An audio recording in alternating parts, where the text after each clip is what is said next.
Енді алдымыздағы 4 жылдан кейін жер планетасын аман алып қалу мүмкін болмайды. Өйткені ғарыштан келген энергия тура ядроға әсер етіп, соның әсерінен магма жоғары көтеріліп, ядросынан шыққан қысым барған сайын көбейіп келеді. Бұрын бұндай қысым мұхит арқылы шығатын, ал қазір мұхиттар қысымды шығара алмайды, планетамызды салқындата алмайды. Себебі біз мұхиттарды пластикпен ластап тастадық. Сондықтан мұхиттың асты қатты қызып, ыстық сыртқа шыға алмай жатыр. Мұхит түбіндегі қоқыс пластиктер керісінше қысымды сақтап тұр.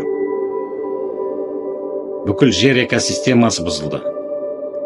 23-тің қарашасынан бері мұхиттарда оттегінің жетіспеуі байқалған. Мұхиттар ауаға оттегіні қажетті түрде шығара алмай жатыр.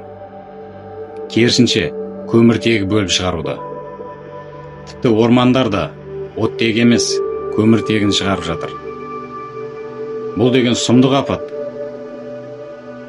Бұл бір-бірімен байланысты процестер болғандықтан жердің айналу жылдамдығы да қатты үдейе түсті.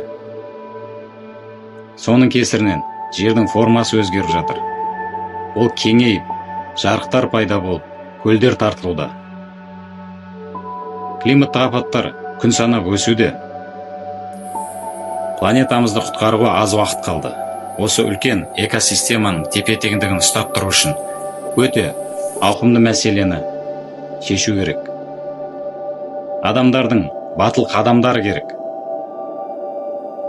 Ең бастысы, Сібір астындағы шоғырланған газды жарылғанға дейін жеткізбеу үшін қысымын азайту қажет. Яғни ондағы магманың қысымын ары қарай бақылауда ұстау керек. Ол кез келген уақытта жарылу мүмкін. Егер жарылыс болса, жер бетінің үлкен территориясын қамтитын апатқа ұласады. Ол апат адамзатты, экосистеманы, инфраструктураны құртатын апат.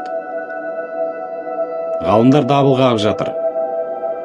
Олар жер бетіне атмосфералық су генераторларын аз уақыт ішінде тез арада біржолата енгізу керектігін айтуда.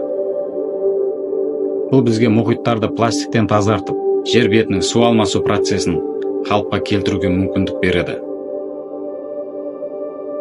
Бірақ осы айтқанның бәрі жер бетіндегі бүкіл халық ашық түрде бірігіп жұмыс істеген кезде ғана жүзеге асады.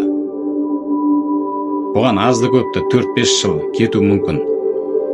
Бүгінгі күні бұл мүмкіндік адамзатта бар.